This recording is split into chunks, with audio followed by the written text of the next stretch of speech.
Hello and welcome to बाइक्यूल्स। आज के लेक्चर में बात करेंगे क्लास 12 की एनसीईआरटी के एक चैप्टर के बारे में जिसका नाम है इकोसिस्टम। अब इससे पहले हम इकोसिस्टम की बात करें, आपको पता होना चाहिए इकोसिस्टम का मतलब क्या है। तो जितने भी लिविंग ऑर्गेनिजम्स हैं वो आपस में एक दूसरे के साथ डायरेक्टली या इनडायरेक्टली इंटरेक्ट करते हैं और साथ ही साथ ये नॉन लिविंग कंपोनेंट्स जैसे एयर, वाटर, सॉइल, इन सब चीज़ों के साथ भी इंटरेक्ट करते हैं। बस यही चीज़ें इकट्ठे मिलकर इकोसिस्टम बना देती हैं। मतलब कि इकोसिस्टम नेचर का एक ऐसा फंक्शनल यूनिट है जहाँ पर लिविंग ऑर्गेनिजम्स आपस में तो इंटरेक्ट कर ही रहे हैं, बल्कि साथ ही साथ सराउंडिंग नेचर के साथ भी इंटरेक्ट कर रहे हैं। साइज़ की बात करूँ तो ये एक पॉन्ड की तरह काफ़ी छोटा हो सकता है या फिर फॉरेस्ट और सी की तरह काफ़ी बड़ा हो सकता है। इकोलॉजिस्ट का कहना है कि पूरे बायोस्फीयर को हम ग्लोबल इकोसिस्टम का दर्जा दे सकते हैं। अब इकोसिस्टम कैसे इस्टेब्लिश हुआ है, इस बेसिस पे ये दो कैटेगरीज में डिवाइड किया गया और वो दो कैटेगरीज हैं नेचुरल और आर्टिफिशियल। नेचुरल मतलब जो नेचुरली एग्जिस्ट कर रहा है और आर्टिफिशियल मतलब जिसमें ह्यूमंस का कंट्रीब्यूशन है, यानी कि मैन मेड इकोसिस्टम भी हम इसे बोल सकते हैं। नेचुरल इकोसिस्टम की बात करूं तो यहाँ पर ये किस जगह पर इस्टेब्लिश्ड है, इस बेसिस पर दो कैटेगरीज में डिवाइडेड है। जैसे कि अगर ये लैंड पर है तो टेरेस्ट्रियल और पानी में है तो एक्वेटिक। टेरेस्ट्रियल के एग्जाम्पल्स आप पढ़ोगे फॉरेस्ट, ग्रासलैंड और डेजर्ट।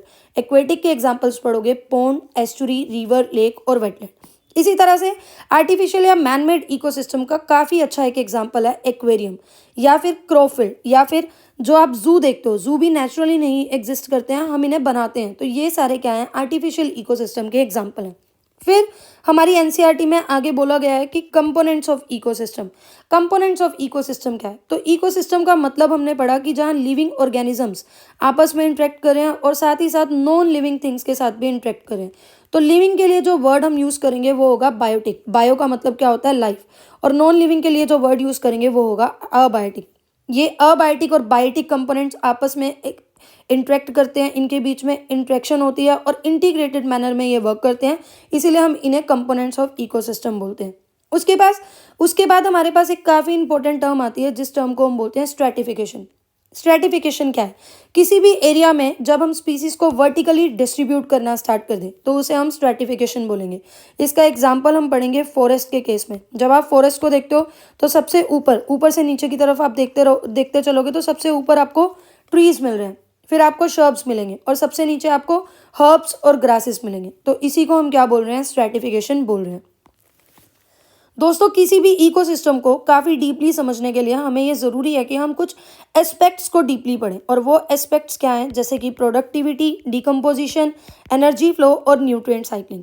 इसमें से पहले तीन कंपोनेंट्स हमने पढ़ने हैं। फोर्थ न्यूट्रिएंट साइकिल हमारे सिलेबस में से अब कट है तो हमें ये नहीं पढ़ना। आपकी एनसीईआरटी में पोन्ड इकोसिस्टम का एक एग्जाम्पल दिया हुआ है कि पोन्ड अपने आप में एक इकोसिस्टम कैसे है, सेल्फ सस्टेन्ड इकोसिस्टम कैसे है। अभी हमने बोला किसी भी इकोसिस्टम में अबायोटिक और बायोटिक कंपोनेंट होंगे, है ना। तो चलिए देखते हैं कि पोन्ड इकोसिस्टम में अबायोटिक कंपोनेंट क्या है। जितना भी पोन्ड के अंदर वाटर है, इनऑर्गेनिक और ऑर्गेनिक सब्सटेंसेस हैं, सॉइल है ना, ये सारी चीज़ें क्या हैं, अबायोटिक कंपोनेंट है। साथ ही साथ जो सनलाइट वहाँ आ रही है, टेम्परेचर साइकिल या डे टू डे लेंथ या फिर वहाँ की जो क्लाइमेटिक कंडीशंस हैं, ये सारी चीज़ें क्या हैं, अबायोटिक कंपोनेंट्स में आएंगी। बायोटिक कंपोनेंट की बात करूँ तो इस पूरे चैप्टर में जब भी आप बायोटिक कंपोनेंट की बात करोगे तो उसे तीन हिस्सों में डिवाइड कर बात करोगे। सबसे पहले तो प्रोड्यूसर्स यानी कि ग्रीन प्लांट जो अपना खाना खुद बना रहे हैं। उसके बाद कंज्यूमर्स जो इन प्रोड्यूसर्स के ऊपर डिपेंडेंट है। और लास्टली डीकम्पोजर्स जो डेड और डिकेइंग कंज्यूमर और प्रोड्यूसर्स के ऊपर फीड करेंगे। तो पोन्ड की बात करेंगे तो बायोटिक कंपोनेंट में यहाँ ऑटोट्रॉफिक यानी जो अपना खाना खुद बनाते हैं ऐसे कंपोनेंट्स कौन से हैं, ये होंगे फाइटोप्लैंक्टन्स, एल्गी या फिर कुछ छोटे छोटे प्लांट्स वगैरह। कंज्यूमर्स क्या हैं, जो इन प्रोड्यूसर्स पे डिपेंडेंट है, वो क्या हो सकते हैं, जू प्लैंक्टन्स या फिर फ्री स्विमिंग या बॉटम ड्वेलिंग जो भी फॉर्म्स वगैरह होंगी, ये सारे क्या होंगे, कंज्यूमर्स होंगे।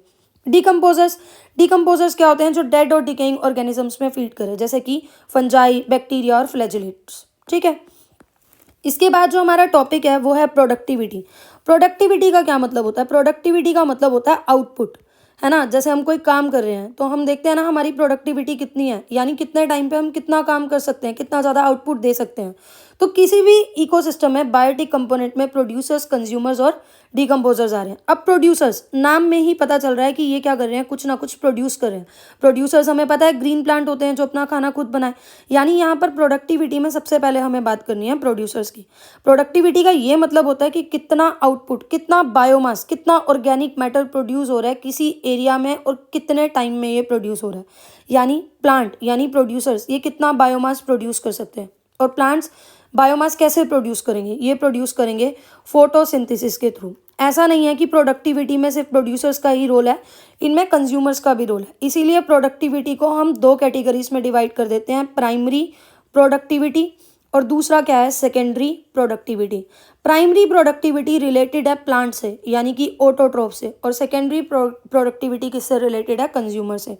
ठीक है, तो प्रोडक्टिविटी का मतलब समझ में आ गया, अमाउंट ऑफ बायोमास, कितना बायोमास या कितना ऑर्गेनिक मैटर किसी एरिया में प्रोड्यूस हो रहा है एक स्पेसिफिक टाइम में, इसी को हम प्रोडक्टिविटी बोल रहे हैं।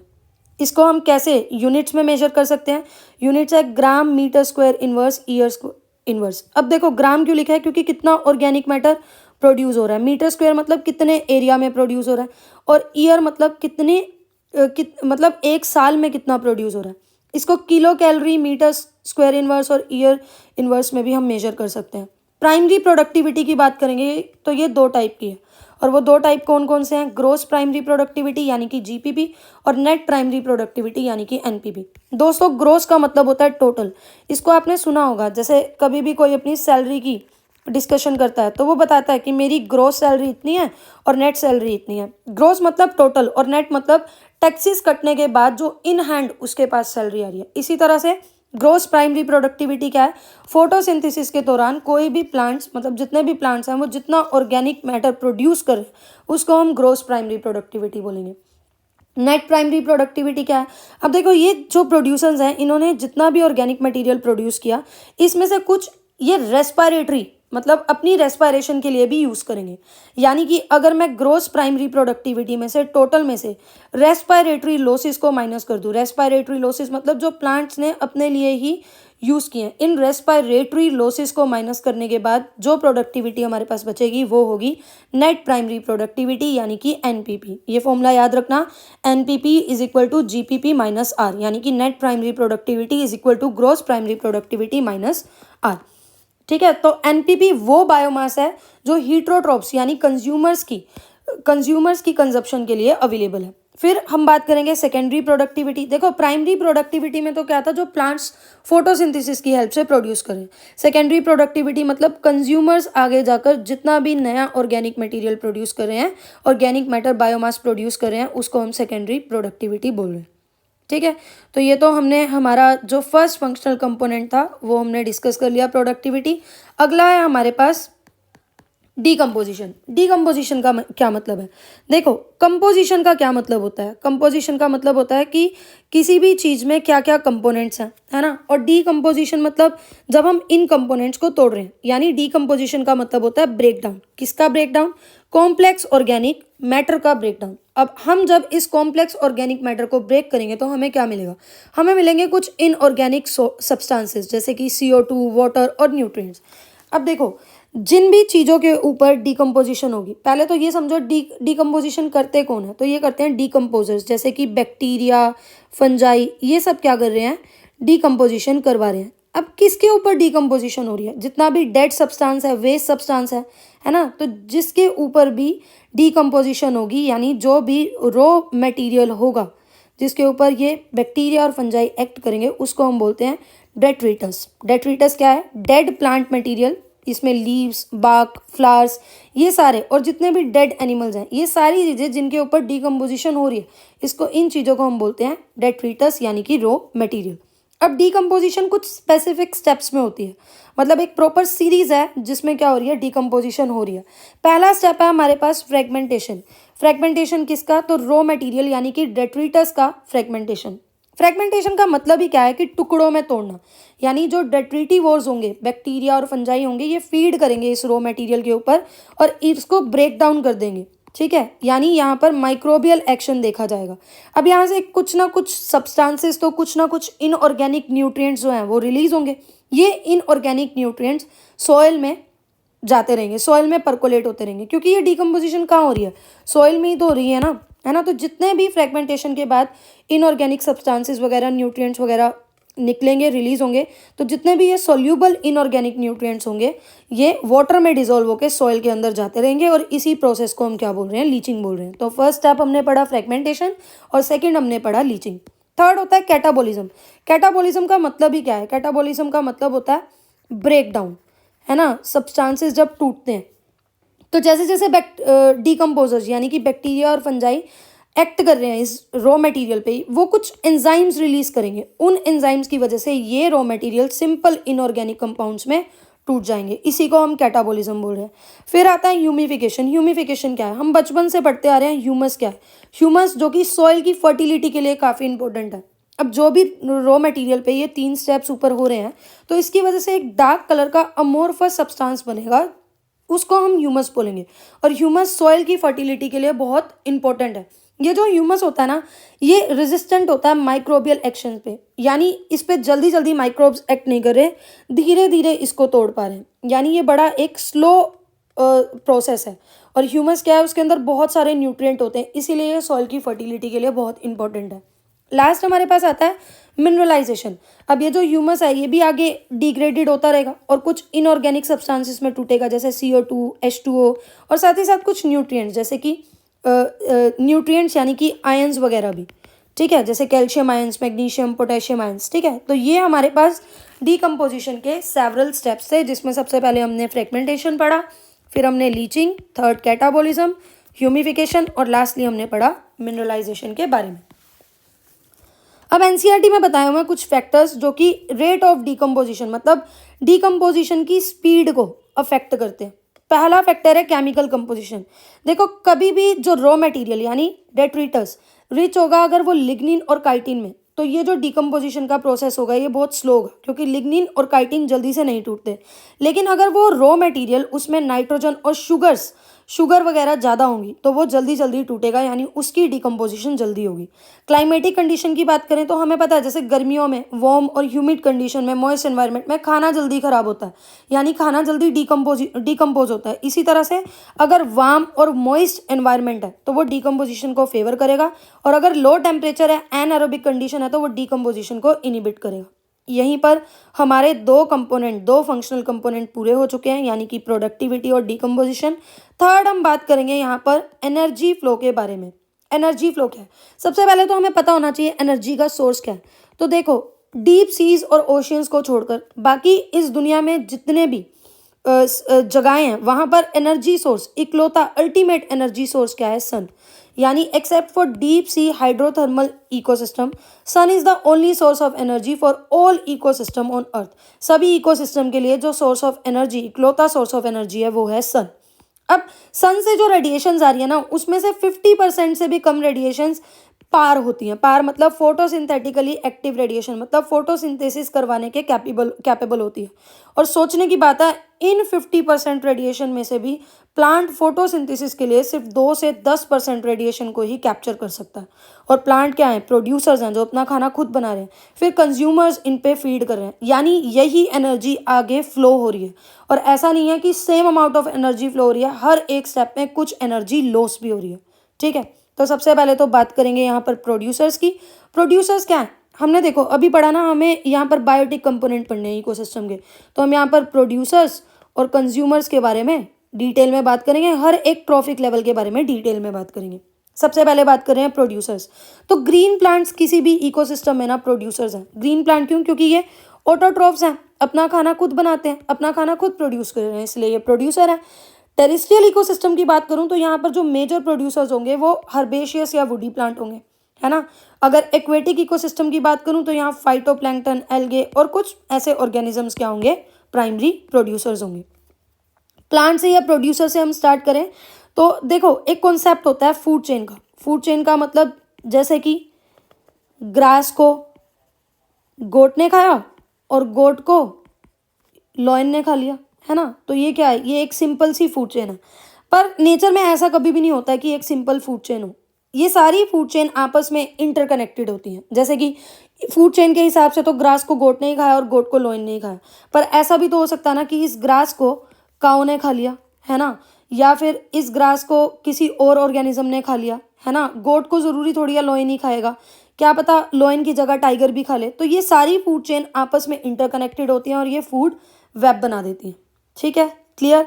यानी फूड चेन या फूड वेब का क्या मतलब है, हर एक ऑर्गेनिज्म इस प्लेनेट पे एक दूसरे के ऊपर इंटरडिपेंडेंट है और जो भी एनर्जी एक ऑर्गेनिज्म से दूसरी ऑर्गेनिज्म में जा रही है वो ट्रैप्ड नहीं है। यानी एक ऑर्गेनिज्म से दूसरे ऑर्गेनिज्म में क्या जा रही है, कुछ एनर्जी जा रही है और इस टाइम पर कुछ हीट लॉस, एनर्जी लॉस भी होता है। ठीक है, तो प्रोड्यूसर्स ने सन से जो एनर्जी ट्रैप की खाना बनाने में, वो पास होगी कंज्यूमर में, और कंज्यूमर्स में आगे जब कंज्यूमर मर जाएंगे, मतलब डेथ हो जाएगी कंज्यूमर की, तो वहाँ से डेट्राइटस फूड चेन स्टार्ट हो जाएगी। यानी इनके ऊपर फिर डिकम्पोजर्स वगैरह एक्ट करेंगे। प्रोड्यूसर्स के बाद हम बात करेंगे कंज्यूमर्स की। कंज्यूमर्स क्या है, जो भी एनिमल्स, जो भी ऑर्गेनिजम्स प्लांट्स पे डायरेक्टली या इनडायरेक्टली डिपेंडेंट है, इनको हम कंज्यूमर्स बोलते हैं। अब देखो ये डायरेक्टली या इनडायरेक्टली प्लांट्स पे डिपेंडेंट है, तो इन्हीं को हम हीटरोट्रॉफ्स भी बोलते हैं। यानी सबसे पहले हमने नीचे बात की प्रोड्यूसर्स की, प्रोड्यूसर्स मतलब प्लांट, इन प्लांट के ऊपर जो फीड हो करेंगे उनको हम बोलेंगे प्राइमरी कंज्यूमर्स, और ये क्या होंगे, हर्बीवोर्स। जैसे कि आप एग्जाम्पल से याद कर सकते हो, जैसे प्रोड्यूसर में ग्रास, और इसके बाद इस ग्रास को किसने खाया, गोट ने, तो गोट यहाँ पर क्या हो गया, हर्बीवोर्स और प्राइमरी कंज्यूमर। यानी प्राइमरी कंज्यूमर्स वो हैं जो डायरेक्ट प्लांट या प्रोड्यूसर्स के ऊपर डिपेंडेंट हैं। इंसेक्ट, बर्ड्स, मैमल्स, मोलस्क, ये सारे इसके एग्जाम्पल हैं। सेकेंडरी कंज्यूमर कौन है, जो प्राइमरी कंज्यूमर्स यानी हर्बीवोर्स के ऊपर फीड करते हैं, उनको हम सेकेंडरी कंज्यूमर्स बोलते हैं। ये क्योंकि ये हर्बीवोर्स के ऊपर फीड कर रहे हैं तो ये क्या है, कार्निवोर्स है। क्लियर। इसी तरह से अब हमारे पास जो अगला कॉन्सेप्ट है वो है फूड चेन का। तो फूड चेन का मतलब क्या है, फूड चेन का मतलब है series of living organisms feeding on one another. इस प्लैनेट के ऊपर जितने भी ऑर्गेनिज्म है वो एक दूसरे पर डिपेंडेंट है, एक दूसरे को के ऊपर फीड कर रहे हैं। यानी हर एक ऑर्गेनिज्म किसी दूसरे ऑर्गेनिज्म के लिए एक फूड सोर्स है। इसी को हम क्या बोल रहे हैं, फूड चेन। फूड चेन दो तरीके का है हमारे पास, एक है ग्रेजिंग फूड चेन और दूसरा है डेट्राइटस फूड चेन। तो ग्रेजिंग फूड चेन क्या है, जो प्लांट के साथ यानी प्रोड्यूसर से स्टार्ट हो रही है। एक कॉमन सा बहुत इजी सा एग्जांपल पढ़ेंगे, जैसे ग्रास जो कि एक प्रोड्यूसर है, उसको कंज्यूम कर लिया गोट ने, तो गोट यहाँ क्या है, हर्बीवोर या फिर प्राइमरी कंज्यूमर। गोट को कंज्यूम कर लिया मैन ने, मैन क्या है, सेकेंडरी कंज्यूमर यानी कि कार्निवोर। अब मान लो इस मैन को लोयन ने खा लिया, तो लोयन क्या हो जाएगा, टर्शरी कंज्यूमर हो जाएगा, और ये टर्शरी कंज्यूमर भी क्या है, कार्निवोर है। इसी तरह से डेट्रिटस फूड चेन क्या है, जो डेड ऑर्गेनिक मैटर से स्टार्ट हो रही है। जैसे डेड लीव्स या डेड प्लांट मटेरियल है, उसके ऊपर वुड लॉस वगैरह, पहले तो इसके ऊपर डीकम्पोजर्स वगैरह, बैक्टीरिया वगैरह, फंजाई वगैरह एक्ट करेंगे, तो इसी को हम डेट्रिटस फूड चेन भी बोल रहे हैं। ठीक है, क्लियर। अब देखो, क्योंकि ये जो ऑर्गेनिजम्स हैं, बैक्टीरिया और फंजाई, ये अपना न्यूट्रिएंट कहाँ से ले रहे हैं, ये डेड ऑर्गेनिक मैटर्स को डिग्रेड करके अपना न्यूट्रिएंट ले रहे हैं, तो इनको हम सैप्रोफाइट्स भी बोलते हैं। डिकम्पोजर्स एक्ट कैसे करते हैं, ये पहले तो उस डेट्रिटस के ऊपर, रॉ मटेरियल के ऊपर कुछ डाइजेस्टिव एंजाइम सीक्रेट करते हैं, जिसकी वजह से वो डेड और waste material simple inorganic materials में कन्वर्ट होता है। क्लियर। अब यहाँ पर कुछ फैक्ट्स हैं जो आपको याद करने हैं। सबसे पहले तो जो एक्वेटिक इकोसिस्टम है उसमें मेजर एनर्जी फ्लो का जो सोर्स है वो ग्रेजिंग फूड चेन है, इसको याद रखना, ये बहुत इंपॉर्टेंट है। और इसी तरह से जो टेरिस्ट्रियल फूड चेन है, हमें सोचने में तो ऐसा लगता है कि टेरिस्ट्रियल फूड चेन है तो यहाँ बहुत सारे एनिमल्स होंगे, प्रोड्यूसर्स होंगे, तो major source of energy grazing food chain होनी चाहिए, पर नहीं। टेरिस्ट्रियल फूड चेन के अंदर जो मेजर सोर्स ऑफ एनर्जी है, लार्जर फ्रैक्चर ऑफ एनर्जी है, वो किसके थ्रू मिलती है, वो डेट्रिटस फूड चेन के थ्रू मिलती है। क्लियर। अब देखो, न्यूट्रिशन या फिर फूड के सोर्स में हर एक ऑर्गेनिज्म एक स्पेसिफिक लेवल ऑक्यूपाई करता है, और इसी चीज को हम बोलते हैं ट्रॉफिक लेवल। जैसे प्रोड्यूसर्स यानी प्लांट, ये फर्स्ट ट्रॉफिक लेवल पे होते हैं, सबसे बेस पे होते हैं।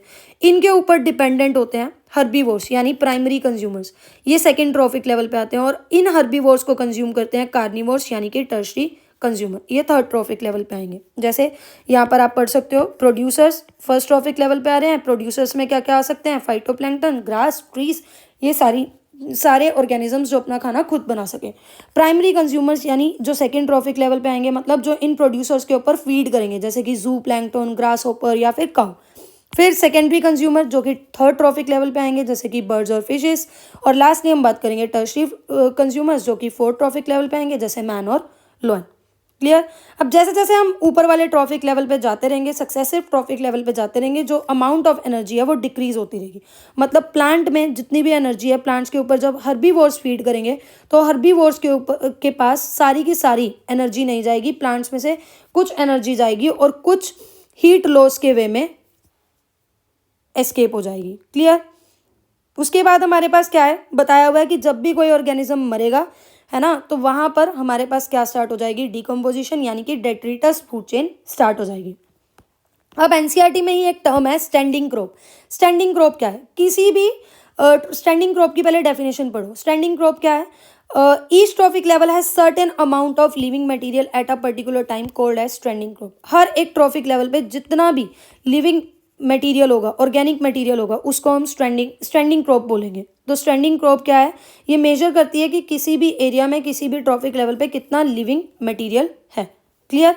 अब यहाँ पर आप पढ़ोगे 10% लो या फिर लिंडमैन्स 10% लो। लिंडमैन्स 10% लो क्या कह रहा है, लिंडमैन्स 10% लो कह रहा है कि किसी भी ट्रॉफिक लेवल पे जितनी भी एनर्जी है, अगले ट्रॉफिक लेवल पे उसकी बस 10% एनर्जी जाएगी। जैसे मान लो ये फर्स्ट ट्रॉफिक लेवल है, प्रोड्यूसर्स यानी ग्रास, यहाँ पर एनर्जी कितनी है, 5000 किलो जूल है। तो ग्रास ऊपर जब इस ग्रास पर फीड करेंगे तो सेकेंड ट्रॉफिक लेवल पर फर्स्ट ट्रॉफिक लेवल की बस 10% एनर्जी जाएगी, यानी 5000 का 10% कितना हो गया हमारे पास, ये हो गया 500। इसी तरह से थर्ड ट्रॉफिक लेवल पर, यानी जैसे मान लो ग्रास ऊपर को फ्रॉग ने खा लिया, अब यहाँ पर सेकेंड ट्रॉफिक लेवल की 10% एनर्जी गई, यानी 500 का 10% कितना हो गया, तो ये हो गया 50 किलो जूल। फिर अगले फोर्थ ट्रॉफिक लेवल पे क्या है, स्नेक, इसके पास कितनी एनर्जी जा रही है, तो जितनी फ्रॉग के पास थी उसकी 10%, यानी 50 का 10% कितना हो गया, ये सिर्फ और सिर्फ 5 किलो जूल। इसीलिए जो ट्रॉफिक लेवल है ना, वो ग्रेजिंग फूड चेन में तो हम देखते हैं सिर्फ 3 या 4 ही ट्रॉफिक लेवल होते हैं, क्योंकि उसके बाद एनर्जी जो जाएगी वो तो कितनी होगी, नेग्लिजिबल होगी। इसी को हम 10% लो या फिर लिंडमैन्स 10% लो बोल रहे हैं। इस चैप्टर का जो लास्ट टॉपिक है हमारे पास वो है इकोलॉजिकल पिरामिड। इकोलॉजिकल पिरामिड को ये एल्टोनियन पिरामिड्स भी बोलते हैं। इकोलॉजिकल पिरामिड क्या बता रहा है, प्रोड्यूसर्स और कंज्यूमर्स के बीच का रिलेशनशिप बता रहा है, एक ग्राफिकली रिप्रेजेंटेशन है ये, इसीलिए इसको हम इकोलॉजिकल पिरामिड बोल रहे हैं। जैसे सबसे बेस पे, सबसे नीचे वाले फर्स्ट ट्रॉफिक लेवल पे क्या आ जाएंगे, प्राइमरी प्रोड्यूसर्स यानी प्लांट, जो कि ऑटोट्रॉफ है, अपना खाना खुद बना रहे हैं। उसके बाद जितने भी ट्रॉफिक लेवल्स होंगे वो हीटरोट्रॉफ है, यानी प्राइमरी प्रोड्यूसर्स के ऊपर जो फीड कर रहे हैं वो क्या होंगे, प्राइमरी कंज्यूमर यानी कि हर्बीवोर्स। उसके बाद हर्बीवोर्स के ऊपर जो फीड कर रहे हैं कार्निवोर्स यानी कि सेकेंडरी कंज्यूमर।